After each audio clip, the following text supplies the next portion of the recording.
Assalamualaikum warahmatullahi wabarakatuh. Di sini saya akan menjelaskan tentang Undang-Undang Perbankan dan Regulasi Perbankan Syariah.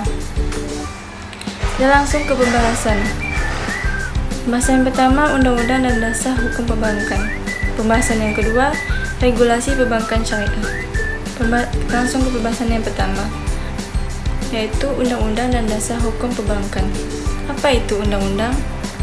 Undang-undang atau legislasi adalah hukum yang telah disahkan oleh badan legislatif atau unsur ketahanan yang lainnya. Sebelum disahkan, undang-undang disebut sebagai rancangan undang-undang. Dan apa itu hukum perbankan? Hukum perbankan adalah hukum yang mengatur segala sesuatu yang menyangkut tentang bank, baik kelembagaan, kegiatan usaha, cara dan proses dalam melaksanakan usaha bank.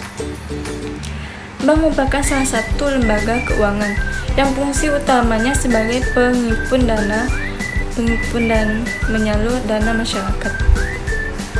Sumber hukum perbankan dapat dibedakan atas sumber hukum dalam arti formal dan sumber hukum dalam material. Sumber hukum dalam arti material adalah sumber hukum yang menentukan isi hukum itu sendiri, dan itu tergantung dari sudut mana dilakukan peninjauannya, apakah dari sudut pandang ekonomi, sejarah, filsafat, dan lain-lain.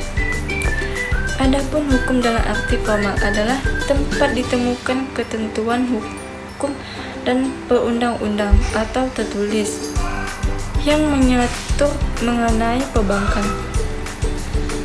Ada juga kedudukan perbankan syariah undang-undang. Bank syariah di Indonesia, baik yang berbentuk bank umum syariah atau BUS maupun bank perkreditan rakyat syariah atau BPRS, berada di bawah Undang-Undang Perbankan Nomor 10 Tahun 1998.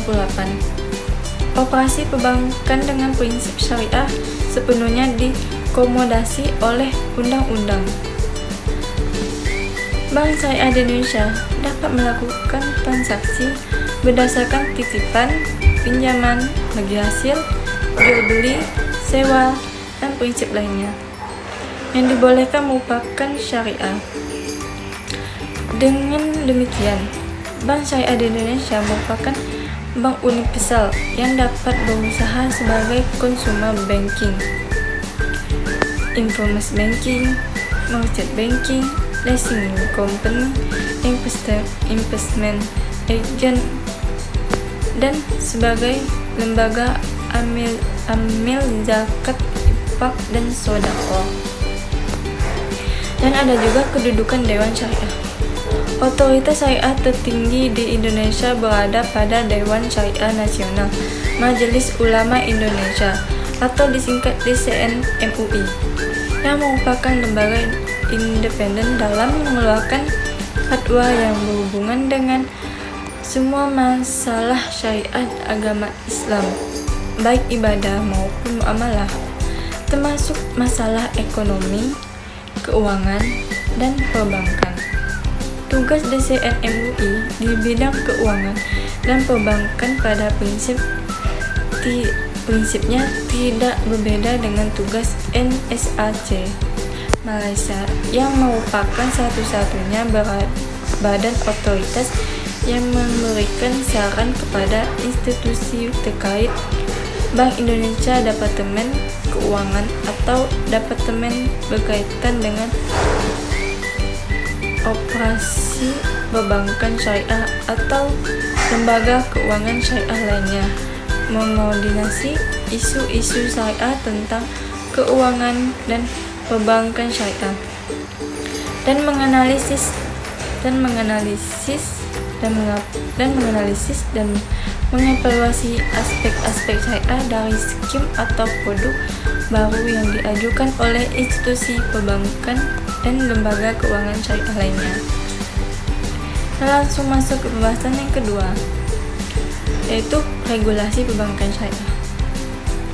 Menurut Kamus Besar Bahasa Indonesia, lembaga regulasi diartikan dengan pengaturan, bukan peraturan.